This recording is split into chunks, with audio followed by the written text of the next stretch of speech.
إن الحمد لله نحمده ونستعينه ونستغفره ونعوذ بالله من شرور أنفسنا ومن سيئات أعمالنا من يهده الله فلا مضل له ومن يضلل فلا هادي له وأشهد أن لا إله إلا الله وحده لا شريك له وأشهد أن محمدا عبده ورسوله أما بعد فإن خير الحديث كتاب الله وخير الهدي هدي محمد صلى الله عليه وسلم وشر الأمور محدثاتها وكل محدثة بدعة وكل بدعة ضلالة وكل ضلالة في النار. فأعوذ بالله السميع العليم من الشيطان الرجيم.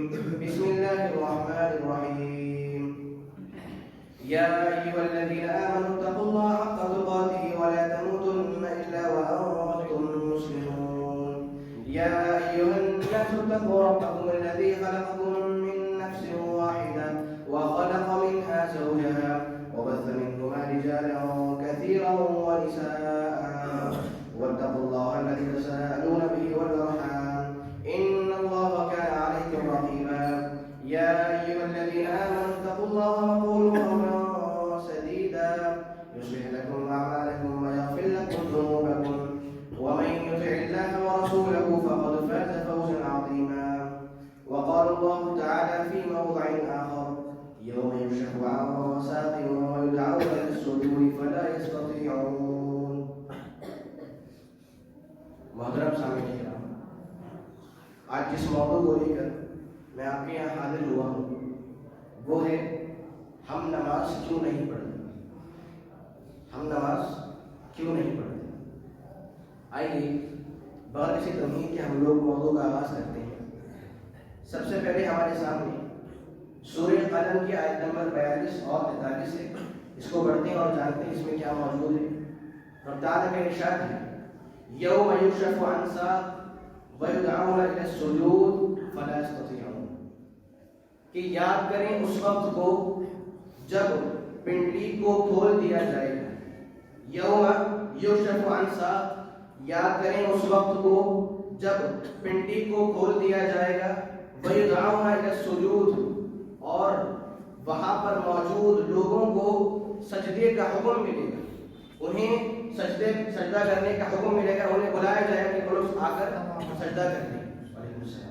فلا یستطیعون، لیکن وہ لوگ طاقت اور قوت نہیں رکھ پائیں گے. آیت کیا ہے؟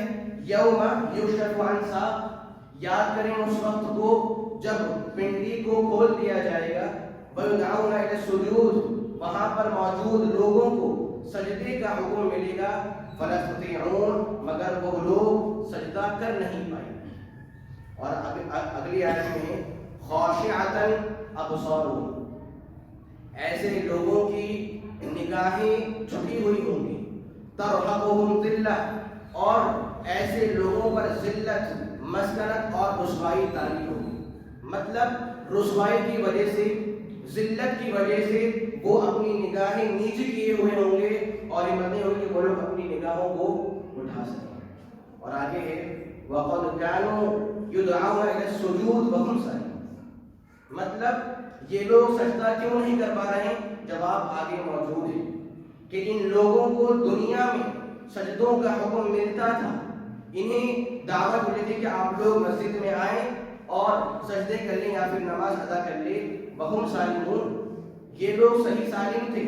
ان کے پاس کوئی بیماری نہیں تھی، ان کے پاس کوئی عذر نہیں تھا، مگر بغیر کسی عذر کے، بغیر کسی وجہ کے یہ لوگ مساجد میں حاضر نہیں ہوتے تھے اور باجماعت نماز کا اہتمام نہیں کرتے. اب آپ سوچ سکتے ہیں یہ آیت ہمارے سامنے موجود ہے اور کیا بتا رہی ہے کہ دنیا میں کچھ ایسے لوگ بھی تھے جنہیں دعوت ملتی تھی کہ آپ آئیں، نمازوں کا اہتمام کر لیں، نمازوں کو ادا کر لیں، اور ان کے پاس کوئی عذر موجود نہیں تھا، مگر بغیر کسی وجہ کے وہ لوگ مساجد میں حاضر نہیں ہوتے اور نماز کا اہتمام نہیں کرتے. حال کیا ہے؟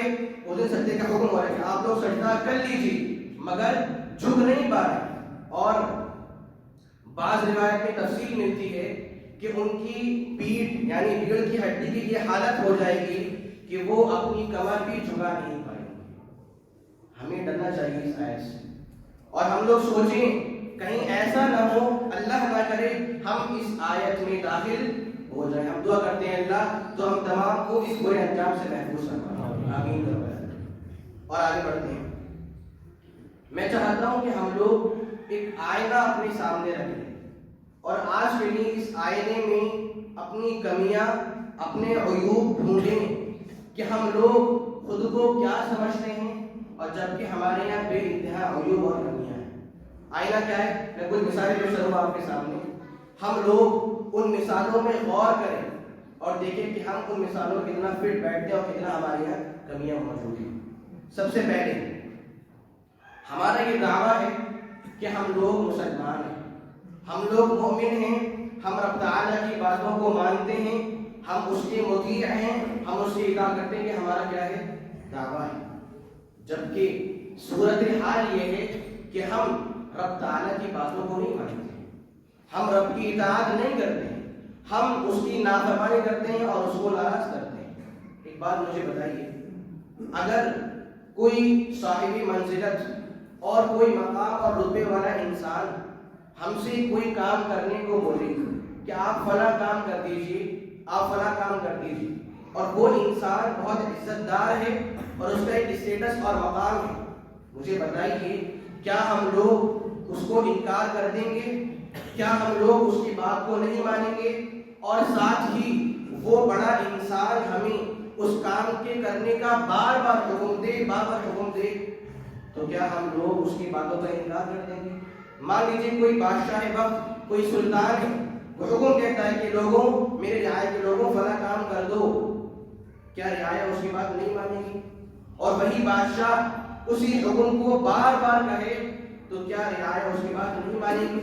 بالکل مانے گی۔ لیکن صورتحال یہ ہے کہ وہ ذات جو ملک الاملاک ہے، جو مالک الملوک ہے، جو بادشاہوں کا بادشاہ ہے، جو سب سے بڑا سلطان ہے، اس نے قرآن مجید میں نماز سے متعلق تقریباً 100 مرتبہ ذکر فرمایا ہے۔ کتنی مرتبہ؟ 100 مرتبہ۔ اور تعجب کی بات ہے کہ رب تعالیٰ نے 20 سے زائد مقامات پر نماز پڑھنے کا حکم دیا ہے۔ بیان فرمایا وَأَقِیمُوا الصَّلَاةَ، اے لوگوں نماز پڑھا کرو، اے لوگوں نماز کو قائم کیا کرو۔ اب بتائیے مجھے ہمیں کیا ہو گیا ہے؟ وہ عظیم بادشاہ، وہ عظیم سلطان، وہ خالق کائنات ہمیں حکم دے رہا ہے کہ اے لوگوں نماز پڑھو، اور حکم ایک بار نہیں، 2 بار نہیں ہے، 3 بار نہیں، بلکہ 20 مقامات پر یہ حکم موجود ہے۔ کیا کہ اے لوگوں نماز پڑھ لیجیے۔ اور ہمارا حال کیا ہے؟ نہیں، ہمیں اس کے الٹا ہی کام کرنا ہے۔ یعنی ہماری نظروں میں اللہ کا کیا مقام باقی رہ گیا ہے، کیا رتبہ باقی رہ گیا ہے؟ اللہ کہہ رہا ہے کرو، ہم کہتے ہیں اللہ ہم نہیں کریں گے۔ اگر کوئی انسان ہوتا ہم اس کی بات مان لیتے۔ ہمارا رویہ اللہ کے ساتھ کیا ہے؟ وہ کہہ رہے ہیں بار بار وہ کام کرو، ہم کیا ہے؟ نہیں، وہ کام نہیں کرتے۔ کیا ہو گیا؟ کیا ہم مسلمان ہیں ایسے؟ کیا ہم اللہ کی باتوں کو مانتے ہیں؟ نہیں۔ اور آگے بڑھتے ہیں۔ رب تعالیٰ نے سورہ مدثر کے آیت نمبر 42 میں ارشاد فرمایا، یہ ایک واقعہ چل رہا ہے یہاں۔ اہل جنت جہنمی لوگوں سے سوال پوچھ رہے ہیں۔ سوال یہ ہے ما سلککم فی سقر، کہ اے جہنم کے لوگوں آخر کس چیز نے آپ کو جہنم میں داخل کر دیا؟ ما کس چیز نے، کس وجہ سے آپ جہنم میں داخل ہوئے، کیا وجہ ہے؟ اہل جہنم کا جواب ہوگا قالوا لم نکن من المصلین، ہم کیا کریں، ہم نماز نہیں پڑھتے تھے۔ قالوا لم نکن من المصلین، کہ ہم کیا کریں، ہمارا یہ حال تھا کہ ہم لوگ نمازیں قائم نہیں کرتے تھے، اور ہوا کیا؟ ہوا کہ ہمیں جہنم مل گئی۔ تو سوچنے والی بات یہ ہے کہ رب تعالیٰ ہمیں حکم دے رہا ہے کہ لوگوں نماز پڑھو، نماز نہیں پڑھنے سے آپ کو جہنم مل سکتی ہے۔ ہمارا حال کیا ہے؟ نہیں اللہ ہمیں جہنم راضی ہے مگر ہم تیری بات نہیں مانیں گے۔ یہ ہمارا حال ہے جو بیان کر رہا ہے۔ تو پہلی بات کیا ہے؟ ہم کیا کہہ رہے ہیں کہ اللہ ہم تیری باتوں کو مانتے ہیں، ہم مسلمان ہیں، مگر ہمارا رویہ کیا ہے؟ نہیں، ہمیں اللہ کی نافرمانی ہے۔ اور آگے بڑھتے ہیں۔ ہمارا دعویٰ یہ ہے کہ ہم اللہ کے نبی صلی اللہ علیہ وسلم سے بے انتہا سچی محبت کرتے ہیں، ہم آپ کے مطیع ہیں، ہم آپ کے امتی ہیں، آپ کی باتوں کو مانتے ہیں اور آپ سے سچی محبت کرتے ہیں. اور جب ماہ ربیع الاول ہمارے درمیان آتا ہے تو ہم لوگ کیا بولتے ہیں کہ اگر کوئی سچی محبت نبی سے کرتا ہے صلی اللہ علیہ وسلم تو وہ کون ہے؟ وہ ہم ہی تو ہیں. ہم نبی کے سچے ان سے محبت کرنے والے ہیں. جبکہ حالت یہ ہے کہ نسائی وغیرہ کی حدیث رسول کریم صلی اللہ علیہ وسلم ارشاد فرماتے ہیں جعلت قرۃ عینی فی الصلاۃ کہ اے لوگوں میری آنکھوں کی ٹھنڈک نماز میں برقرار کر دی گئی. اے لوگوں نماز میں میرا سکون مضمر ہے. نماز پڑھنے سے مجھے خوشی ملتی ہے, مجھے راحت ملتی ہے, مجھے سکون ملتا ہے اور میرے دل کو قرار آ جاتا ہے.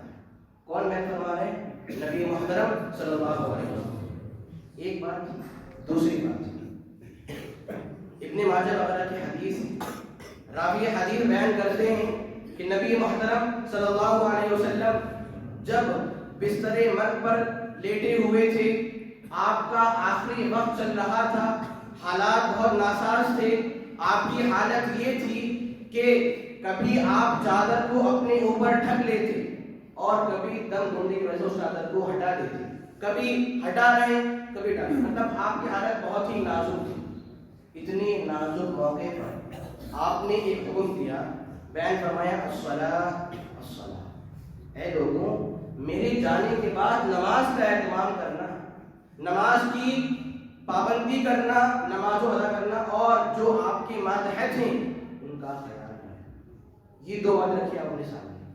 اب سوچئے ایک جگہ کیا ہے کہ لوگوں مجھے نماز سے راحت ملتی ہے, مجھے نماز سے خوشی ملتی ہے, اور ہمارا حال کیا ہے؟ نہیں, نماز پڑھنا ہمارے لیے بوجھ ہے, نماز میں مزہ نہیں آتا ہے. باقاعدہ جب تراویح وغیرہ کا موقع آتا ہے تو لوگ بولتے ہیں کہ حافظ صاحب آپ نے بہت لمبا قیام کر کے ہمارے پیر دکھ رہے ہیں.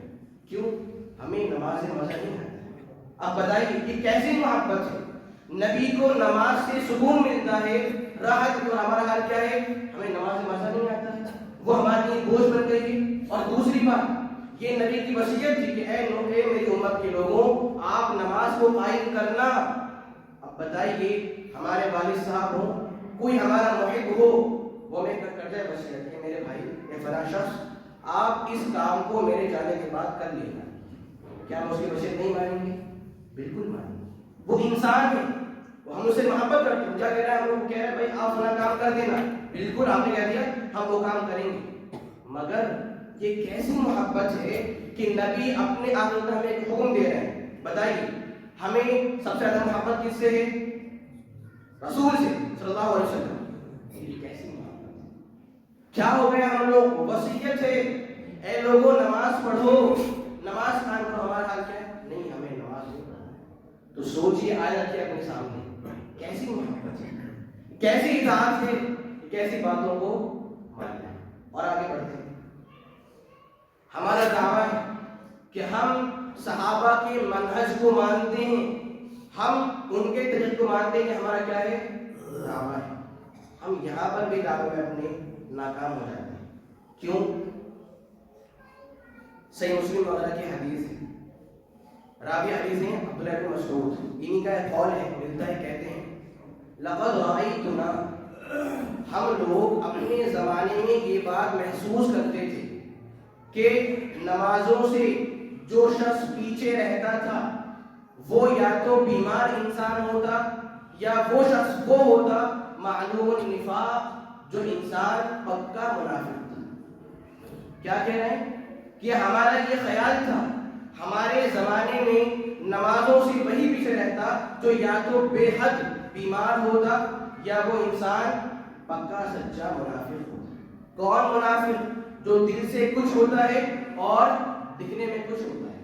دل سے نفرت کرتا ہے اس کے رسول سے, اور اظہار کیا ہے کہ نہیں ہم ان سے محبت کرتے ہیں. سوچیے یہ کیا اتباع ہے ہم لوگوں کی.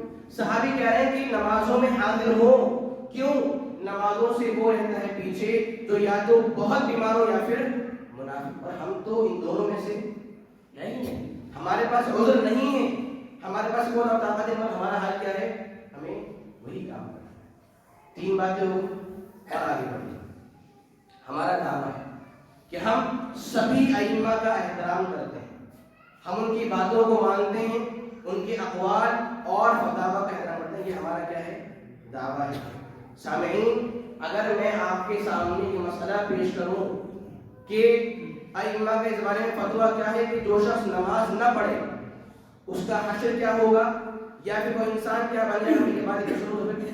کافی موقع ہو جائے گا. صرف اشارہ کر رہا ہوں آپ کے سامنے. 4 مشہور امام ہیں. کون؟ امام ابو حنیفہ رحمہ اللہ، امام شافعی، حنبلی اور امام مالک رحمہ اللہ. ٹھیک ہے، ان کے فتویٰ ہم لوگ دیکھ لیتے ہیں کہ بھائی انہوں نے نماز چھوڑنے والے بارے میں ہمیں کیا باتیں دی ہیں. سب سے پہلے امام ابو حنیفہ رحمہ اللہ یہ بیان فرماتے ہیں کہ جو شخص نمازوں کا تارک ہو، جو شخص نمازوں کو چھوڑتا ہو، تو اس شخص کو جیل میں بند کر دیا جائے، اور بند کریں اس وقت جب تک کہ وہ انسان یہ وعدہ نہ کرے کہ میں نمازوں کو قائم کروں. مطلب تارک صلاۃ کو، نماز چھوڑنے والے کو جیل میں بند کر دیجیے، اور بند کیجیے اس وقت جب تک وہ یہ وعدہ نہ کرے کہ ہاں میں اب سے نماز پڑھا کروں. یہ کون کہہ رہے ہیں؟ امام ابو حنیفہ رحمہ اللہ. اور آگے بڑھیے، احمد بن حنبل رحمہ اللہ یہ بیان فرماتے ہیں کہ جو شخص نماز کو چھوڑتا ہے وہ انسان کافر بن گیا، وہ مسلمان نہیں ہے جو انسان نمازوں کو چھوڑتا رہتا ہے. اور آگے بڑھیے، کون ہے؟ امام مالک اور امام شافعی رحمہ اللہ یہ بیان فرماتے ہیں کہ جو شخص نمازیں چھوڑنے کا عادی ہو، جو نمازیں چھوڑے تو ایسے انسان کو بطور حد قتل کر دیا جائے. کیا ہے؟ جو نمازیں چھوڑے اس انسان کو بطور حد قتل کر دینا چاہیے. اب سوچیے ہم کہاں ہیں؟ ہم کہہ رہے ہیں ہم ان کی باتوں کو مانتے پر ہمارا حال کیا ہے؟ نہیں، ہمیں نمازیں نہیں پڑھنی. اب سوچئے خلاصہ کیا نکلا ان کے اقوال کے مطابق کہ جو انسان نمازوں کو چھوڑ رہا ہے اس کا ایمان خطرے میں. اور باقاعدہ ایک مسئلہ ہے کہ اگر کسی انسان نے کوئی ایک نماز چھوڑ دی تو کیا وہ کافر ہو گیا یا پھر کافر نہیں ہو گیا؟ دونوں باتیں علماء کرام کی. میں یہ تو نہیں بول رہا ہوں کہ نماز چھوڑنے والا انسان کافر ہو گیا ہے، مگر ہاں اتنی بات طے ہے کہ نماز چھوڑنے والا انسان اس کا ایمان خطرے میں ہے، اس کا دین خطرے میں ہے. کیوں؟ نبی کا صاف فرمان ہے من ترک صلاۃ متعمدا، جو انسان کوئی بھی نماز جان بوجھ کر چھوڑتا ہے فقط کفر، تو اس نے کفر کر دیا ہے. تو میں یہ نہیں بول رہا ہوں کہ نماز چھوڑنے والے سبھی کافر ہیں اور دین سے نکل چکے ہیں، نہیں، لیکن اتنی بات ضرور طے ہے اگر ہم لوگ نمازیں چھوڑتے ہیں تو کیا ہے؟ ہمارا ایمان خطرے میں، ہمارا دین خطرے میں ہے، اور ہم اس بارے میں سوچ لینا چاہیے. اتنی بات بس. یہ تھا ایک آئینہ. ہم اپنا سروے کریں کہ ہم لوگ کہاں پر تھے، کہاں ہونا چاہیے تھا، اور ہم لوگ کہاں پر جا رہے ہیں. اور آگے بڑھتے ہیں. ایک واقعہ میں سے لوگ آپ کے سامنے، یہ واقعہ یہاں سے باہر کا ہے. ایک شخص نے کہتے ہیں کہ مطلب میں مسجد میں حاضر ہوا اور فجر کی نماز کا وقت تھا. میں بیٹھا ہوا تھا سنتوں سے فراغت کے بعد، اور اقامت میں لگ بھگ 2 منٹ باقی تھے، تو میں بیٹھ گیا اور اذکار وغیرہ پڑھ رہا تھا. اتنے مجھے کچھ آوازیں آئی کہ ایک انسان ہے وہ شور کرتا ہوا مسجد میں داخل ہو رہا ہے. یعنی سوچا پتہ نہیں کون عجیب و غریب انسان ہے. دیکھتے ہیں جب وہ اوپر آتے ہیں دیکھتا ہوں میں کہ اس انسان کے جو بٹن ہیں وہ کھلے ہوئے ہیں، اس کے بال بکھرے ہوئے ہیں، جوتے اس نے ایسے ہی پھینک دیے ہیں، اور شور کرتا ہوں مسجد میں داخل ہو گئے. کہتے میں دل میں سوچا کہ یہ انسان تو مجنون ہے، پاگل انسان ہے کہ مسجد میں شور کون کرتا ہے کہ بٹن کھلے ہوئے ہیں، بال بکھرے ہوئے ہیں اور شور کر رہا ہے انسان، یہ انسان تو پاگل ہے. کہتے ہیں جب اقامت ہو گئی تو اس انسان نے اللہ اکبر بھی تھوڑا ذرا شور سے کی، مطلب ایک جوش میں تھا یہ انسان، اس نے زور سے اللہ اکبر کو کہہ دیا اور نماز میں شامل ہو گیا. کہتے ہیں پھر میں ذرا باتیں کہ مسئلہ کیا ہے، کیوں کر رہا ہے انسان، میں اس سے بات کر لوں. تو نماز سے فراغت کے بعد انہوں نے اس شخص سے ملاقات کی اور کہا بھائی کیا مسئلہ ہے، آپ شور کیوں کر رہے تھے؟ صرف سلام کیا، السلام علیکم. کہا وعلیکم السلام، میں جانتا ہوں آپ میرے پاس کیوں آئے. وہ انسان بولتا ہے میں جانتا ہوں آپ میرے پاس کیوں آئے، آپ کیوں سلام کر رہے ہیں مجھے. کہا بتائیے. کہا کہ اگر میں اپنا واقعہ آپ کو بتاؤں تو آپ بھی حیران ہو جائیں گے. ایسی بات ہے، بتائیے مجھے بات. کہتے ہیں وہ شخص کہ میں نے ایک حدیث سنی تھی جو حدیث غالباً ترمذی وغیرہ کی ہے کہ جو انسان 5 اوقات کی نماز 40 دنوں تک پہلی تکبیر کے ساتھ اس کا اہتمام کرتا ہے تو ایسے انسان کے لیے 2 برات دی جاتی ہے. براءۃ من النار، اس انسان کو جہنم سے خلاصی و نجات مل جاتی ہے، اور براءۃ من النفاق، وہ انسان منافق کی کیٹیگری سے باہر ہو جاتا ہے.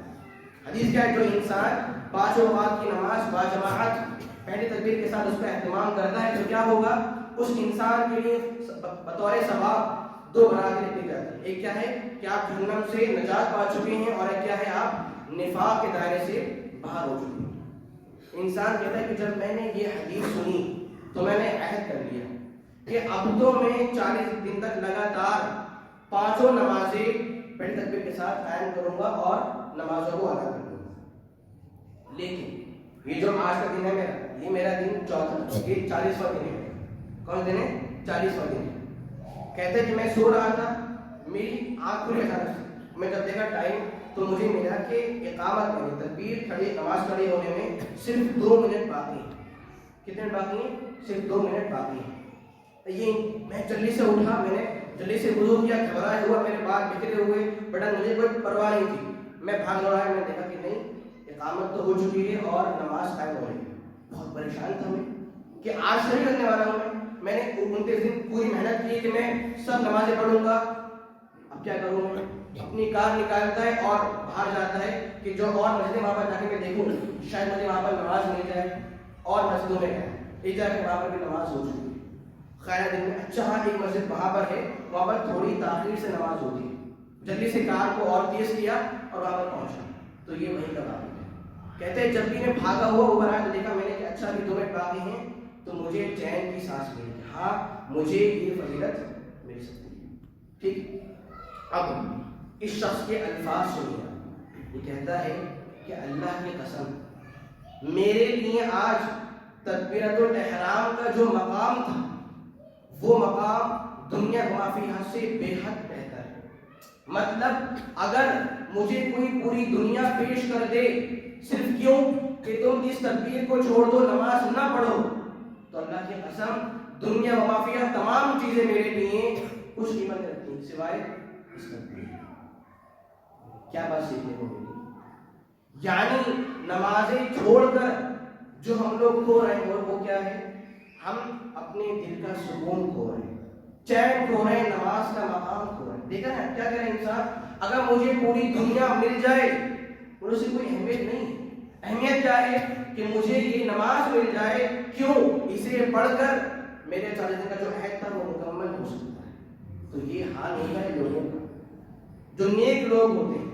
سامعین مسئلہ یہ ہے کہ یہاں آنے سے پہلے میرا ارادہ یہ تھا کہ میں کوئی اور موضوع آپ کے سامنے پیش کروں، مگر مجھے بتایا گیا کہ ہمارے بہت سارے احباب ایسے ہیں جو نماز کے بارے میں بے انتہا غفلت کا شکار ہیں. کچھ دیر کے لیے میں خاموش تھا اور میں سوچ رہا تھا کہ کیا ہم لوگ نمازوں سے پیچھے رہ سکتے ہیں؟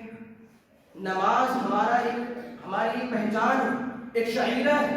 بتائیے اگر کسی انسان سے اس کی پہچان چھین لی جائے تو وہ انسان برباد ہو جاتا ہے. ایک کمپنی ہے، بہت بڑی کمپنی ہے، اس کی ایک پہچان ہے کہ وہ فلاں چیز سپلائی کرتی ہے. اگر ہم اس سے وہ پہچان چھین لیں وہ کمپنی برباد ہو جاتی ہے. تو نماز قائم کرنا یہ ہماری پہچان تھی. کیا ہو گیا ایسا کہ ہم لوگ نمازوں کو قائم نہیں کر رہے ہیں، چھوڑ رہے ہیں؟ یہ ہماری پہچان تو نہیں.